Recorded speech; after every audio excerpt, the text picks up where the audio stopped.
Yes, thank you very much, and it's a great pleasure to be here tonight and use closing remarks of this, I think, a very important and interesting event. The topics you have been discussing tonight, digitalization, AI, technology, security, democracy, we know that they are very much interlinked today. So my title is Executive Vice President for Technological Sovereignty, Security and Democracy. And we can see that all these themes, they are very much interlinked in nowadays world. So technology can be used to have better security and democracy, but we know that they can be also used against our security and democracy. In the European Union, we want to have a digital environment that is safe and fair and democratic. And our digital rules, they are based on these principles. That we want to have very much same rules in online world that we have already in offline world. Of course, this is not always so easy because of technologies and digitalization. Many processes that didn't exist in our offline world are now possible. But that is anyway the principle we have tried to follow, that we want to have same rules also in digital world, and we want to make sure that our values are also respected. We are also expecting that in the coming years AI will change very much our societies and the way how we are working, also our economies, and it's important that we are also preparing for that. Some people say that in a few years' time, AI can do everything better way than we as a human beings. And of course, if this happens, it means that everything will change in our economies and societies, and that's why we have to also be prepared for that. What does it mean? When it comes to digital rules, in the European Union we have taken very risk-based approach here. So it comes also to our online platforms, which are having very important role in they have a lot of power, as we see, in our economies and also in our democracies. So there we have also a rule that everybody in the internet world, all the internet operators who are doing business in internet, they have certain rules, but those who has more power, very large online platforms, they have also more obligations because they are also posing more risks for us, our societies. So according to our Digital Service Act in the European Union, very large online platforms, they have to, all the time, they have to assess and mitigate the systematic risks they are posing, for example, for our democracies, for our electoral processes, for our civic discourse, for the people's well-being, and that is a process they have to themselves do all the time. So we have rules that they have to have certain processes in place, how they are assessing and mitigating the risks they are posing with their services. Also, they are obliged to have transparency in their services, that also the users, they can see, for example, why certain content is shown for them, and the users has to have also possibilities themselves to choose. So we are currently enforcing these rules on very large online platforms, and we are doing it in different manners. We have opened formal proceedings and investigations against, we can say most of the big online platforms, but all the time we are also preparing guidelines, for example, guidelines on electoral processes, how the online platforms should mitigate and assess the systematic risks during the electoral campaigns, how they should protect minors. We are currently preparing those guidelines. We have also worked with online platforms on the code of hate speech, and all the big online platforms, they were signing this code of conduct against hate speech. So all of them are committed to fight against hate speech in the European Union, and now we are also working with the code of conduct on disinformation. So we are working in several fields with the online platforms. And also with AI, we have very similar approach, we can say a risk-based approach. So we have different categories, and now we are currently starting to implement also our AI Act. And there we have also looked at some of the user cases, there is so high risks that we have banned them in Europe. And these prohibitions, they entered into force now in February. So for example, the people's social scoring is banned in the European Union.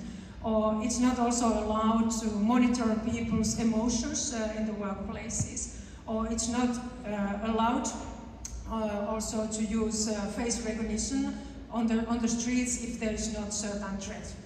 So we have some user cases that we have totally prohibited in the European Union.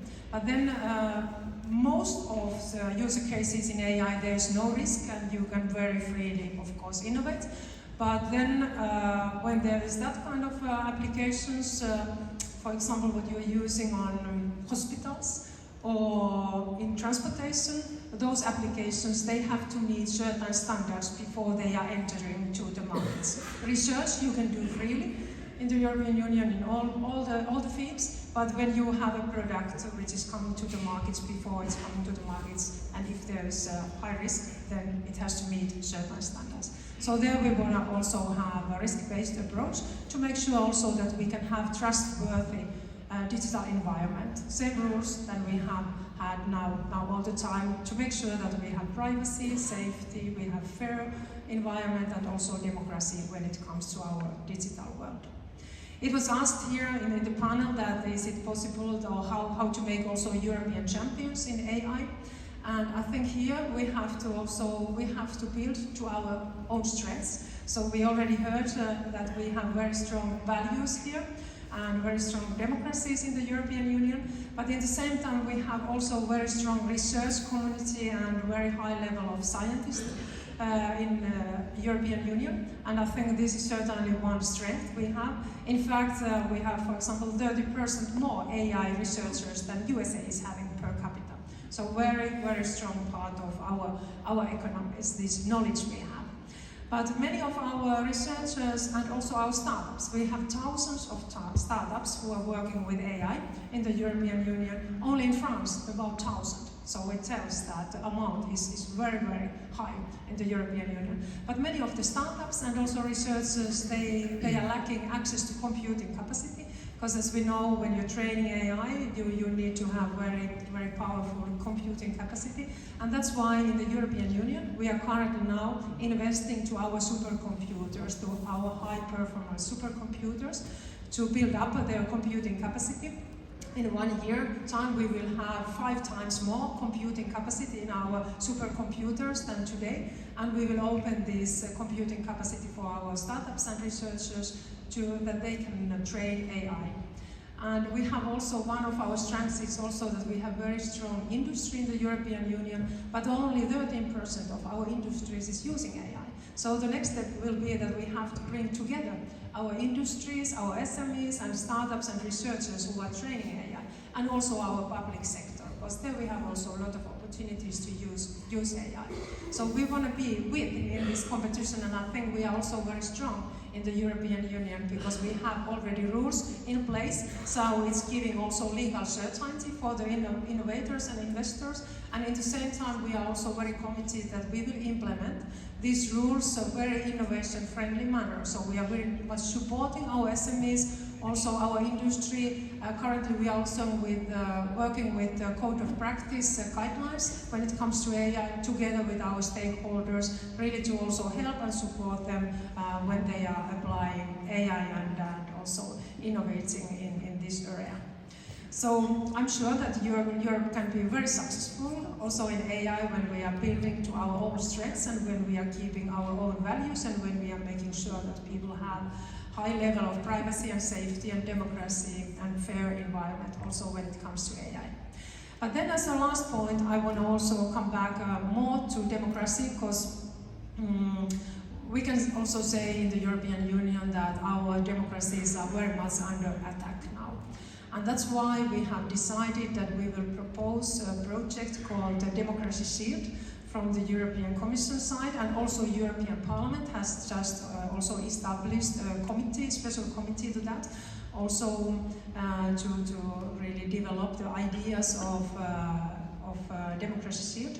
And especially the fields where we will focus, one of the most important fields, of course, it's electoral processes. As we have to make sure that the integrity of the electoral processes is respected in the European Union member states, and we have to also support the countries which are near European Union, because because we have seen that many of them are also under attack when it comes to electoral processes. So we have to make sure that we have free and fair elections, and we have to stop foreign interference when it comes to elections.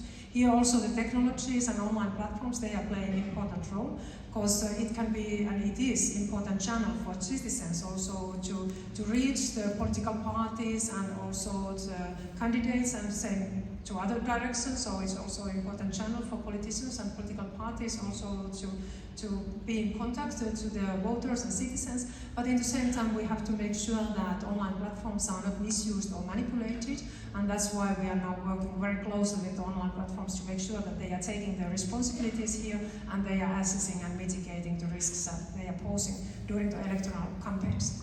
So elections will be one of the most important priority when we speak about democracies, because if the people lose their trust to democratic processes or to elections, then it's very harmful for the whole society, and it can be very dangerous. And the second important part will be the media freedom, because it's very important that we have independent free media, that the people can get really the information what is needed in society, that they are not only dependent on social media, for example, when it comes to news. So media freedom is something to where we are focusing, and there we have also Media Freedom Act, what we are going to implement it now.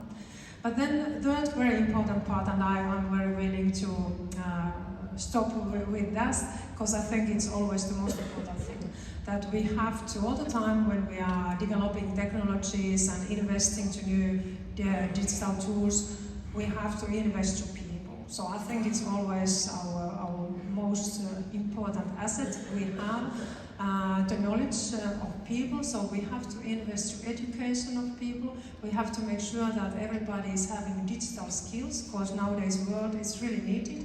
You need to have also tools yourself, how to work in digital world, how to analyze and also be critical about the information you see, because if you don't have good education, if you don't have literacy, if you don't have digital skills, it's very easy to spread different kind of misinformation, propaganda and disinformation for you. So I think it's the most important thing we have to do. We have to build up the resilience of our societies and really build up the capacity and knowledge of our citizens. It's our most important strength when we speak about